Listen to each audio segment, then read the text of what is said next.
Hey guys, how you doing? My name is Ben Cutting. I'm the digital evangelist at Youth for Christ, and this here is Emre Topku, and he is, as part of the Year Out program, spending a year with me. We thought we'd offer something maybe a little bit different. He's going to ask me some questions about what I do, my job, and all other things. And so over to you, Emre. Yeah, so Ben, first question, what does digital evangelism mean to you? We've got this phrase at Youth for Christ where we talk about putting God on display in your everyday. And so digital evangelism to me looks like putting God on display in my everyday and doing so through the space of online. As part of my job, I run a YouTube channel called Intro Outro, which seeks to introduce young people to Jesus and encourage them to live it out. Intro Outro. And through that, we put God on display in our everyday. And so we take young people on a journey of life. I vlog, I take them on challenges, I take them on road trips, I do loads of other different things. And I put God in display in those videos, and I creatively try and come up with ways to share the good news of Jesus relevantly with young people through YouTube, basically. So, why young people? Yeah, good question. For me personally, I've been a youth pastor in various different churches probably for 11 years now. I just didn't want to grow up, if I'm honest. I never, when I got to 18, I was like, oh man, I want to stay in the youth ministry. And one of the ways that staying in the youth ministry was all about volunteering. And so I stayed in the youth ministry by volunteering, and then that took me onto a university course where I did youth work and theology. Because I wanted to know more about how young people worked. I wanted to know more about safeguarding. I wanted to know more about theology and ministry and what that looks like, and how the Bible is relevant and how we share the Bible relevantly with young people. Young people have always had a real place in my heart, mainly because I guess at heart I am still a young person. And so, I love them. What do you love about digital evangelism? Yeah, so I love about digital evangelism that I get to constantly be creative. I mean, in one sense, it's one thing that I don't love about it as well, is the constant creativity, and it's really difficult to come up with new ideas, to come up with fresh content and think about, what are we going to do next week? You know, when one video goes out at 4 o'clock on a Thursday, it's about then thinking, oh my goodness, what am I going to do next? Like, how do I stay relevant? How do I stay consistent? But also, I love it. It keeps me on my toes. It keeps me relevant, creative, and so I love the challenge of getting the good news of Jesus into videos in creative and good ways. For example, a couple of videos that we've done, we filmed with a giant snake, and I'm terrified of snakes, and we wanted to do a video on fear, but rather than just me talking about fear for 5 minutes so young people maybe get bored watching it, we decided to go to a quite a budget animal park in Dudley and film with a giant reticulated python that I had to hold, and we went through the experience of like, oh my goodness, what is happening? But then also we asked the question of, okay, so why do we still feel fear when Jesus promises life in all its fullness? And so they're the sort of things that we do. I did another video on trust, where my friend who's a tennis coach, I got him to serve tennis balls out of a water bottle on my head. And we spoke about the fact that in friendships and in relationships, people let you down, but actually there's one true relationship in Jesus that will never let you down. So it's about, thinking of creative ways.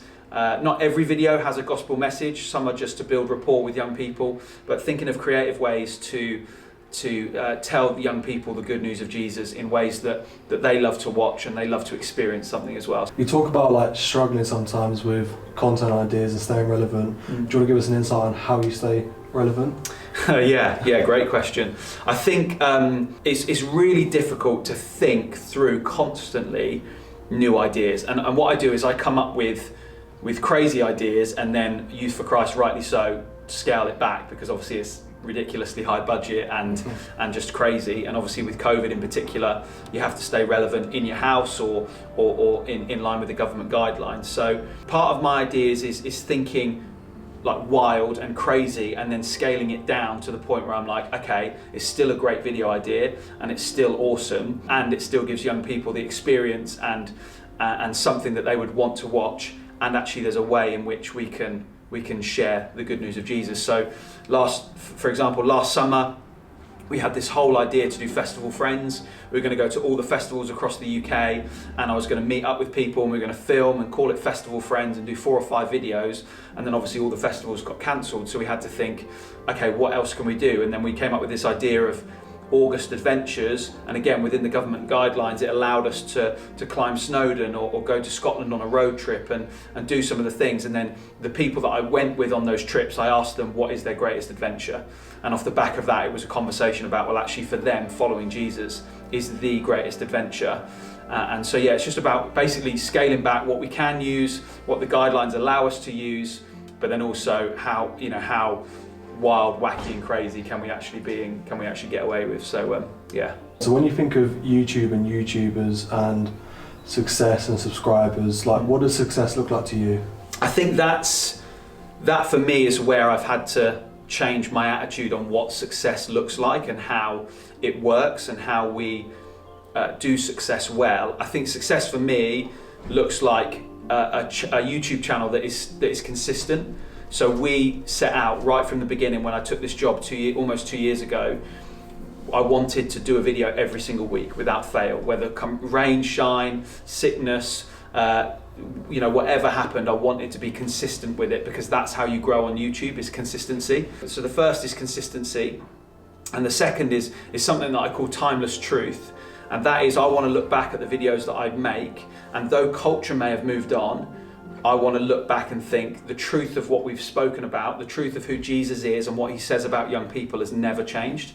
It's never a question of, oh, culture's moved on, so that message isn't relevant. Yes, COVID will move on and we'll be talking about something else, or we won't be talking about the same issues that we are facing now. Culture will move on, but actually the consistency, the message of what we speak about and how we communicate and what we say in it, in terms of the Bible, the biblical principles, the Bible message, that never changes. It's always relevant and it's always truth that young people need to hear. And so for me, it is about those two things, consistency and always speaking truth, biblical truth to young people. And I think that's what I look at success. Of course, it's great to have loads of subscribers. It's great for people to look and be like, that YouTube channel is thriving, because if we weren't thriving, it would be difficult to be relevant. And I think on YouTube, in the same way of life, you create a buzz or go where the buzz is, and we are certainly trying to create a bit of a buzz. And so we want young people to come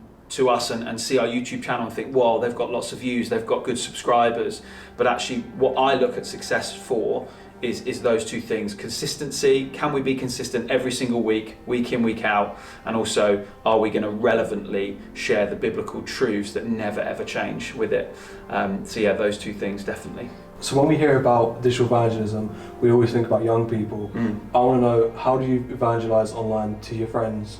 At the moment, I've taken a little bit of a break off my own social media just for personal reasons. But when I'm on it, it's certainly one of the ways that I interact with my friends and I communicate with them, and I want to share the good news of Jesus with them. Whenever I do talks to young people, I talk about this like taste and see experience. And so what I mean by that is I'm a celiac, so I'm gluten-free. I live the gluten-free life. When I first moved to Birmingham 2 years ago, when I discovered the original Patty Man, and it was a gluten-free burger place, first thing I did was got onto my family WhatsApp group, and I was like, oh my goodness, this is amazing. And my family are like, Ben, we don't care. We're not gluten-free, so leave us alone. No, they were great. But it's that feeling of experiencing Jesus. Like, it's so, when I taste food for the first time, that's amazing. I have to tell other people.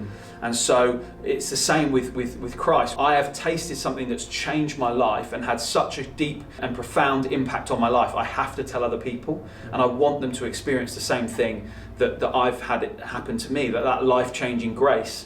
And so in the same way, I want my friends to know the good news of Jesus. And so when I post an Instagram story, I'm making sure that I'm being a witness to who God has called me to be. I'm making sure that I'm not commenting stuff that makes them question, oh, is Ben okay? Or not about being false or inauthentic. It's about being who I truly am. And so the fact that God has totally transformed my life, I therefore want to tell them the good news of Jesus to show them that they can have it too and they can access it too. I think some of the things that I do is I post Bible verses on my stories, not to say in your face, but to say to my friends, hey, you might not have ever seen the Bible before, but here's a verse that I read this morning. Like, here's what it means. So it's almost inviting them into our day to day. I don't do that every day. I don't do it every week. I do it when I feel like it, when I've read something that's like changed my mindset on something. I think, hey, actually, I want to invite my friends into what I'm speaking to on WhatsApp, in the WhatsApp groups with the lads, and it's all lads, and all their posting stuff.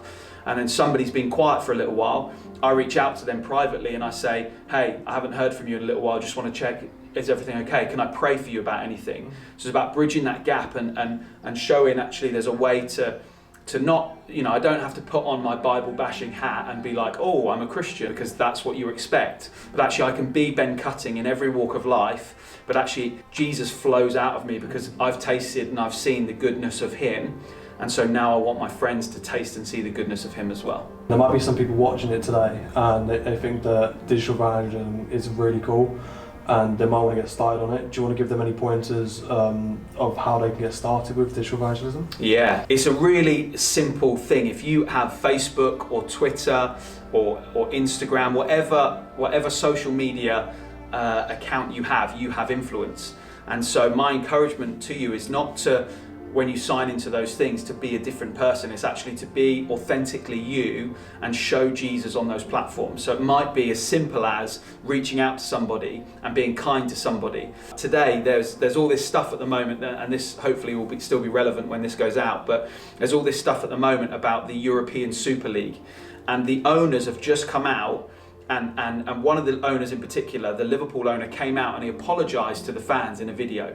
And I read some of the comments, and it's all about cancel culture, which is, oh, they made a mistake, so we're done with them. We don't forgive them. We're not interested in what they have to say. And I put a comment saying, fair play. People have said for a while that these guys were going to hide behind other people, but actually he's come out and he's spoken openly to the fans and said sorry. It's like, and I extended an arm of forgiveness. Now, I'm sure that comment has got a few likes, maybe, majority dislikes, because actually grace and forgiveness in that setting isn't welcome. And so it's about using those moments to share the good news of Jesus in ways that's relevant. It's not to spite anybody else. It's not to be a keyboard warrior and to cause friction and arguments, but it's actually to show grace and extend grace to people that deserve it, particularly in a cancel culture type of world.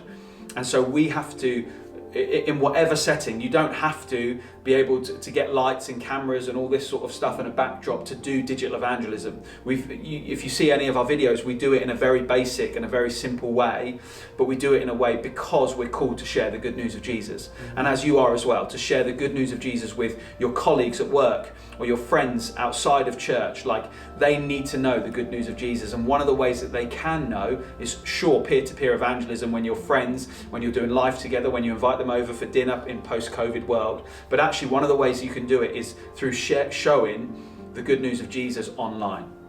And actually, the amazing thing about all of this, and I have to remind myself of this daily, is that it's Christ that opens blind eyes. At no point am I responsible for their decision to follow Jesus. My role is to present the gospel as plainly and as simply as I can to young people, and it's Christ that opens blind eyes. It's God that does the rest. And so in the same way, my encouragement to you is to start using any platform, any influence. If you have one friend or follower, then you have influence. And to start using that as in creative, in fun, in natural, engaging ways to who you are, to share the good news of Jesus for them, because they need to hear it as much of the rest of us. Thank you guys for watching. Make sure to check us out on YouTube at Intro Outro.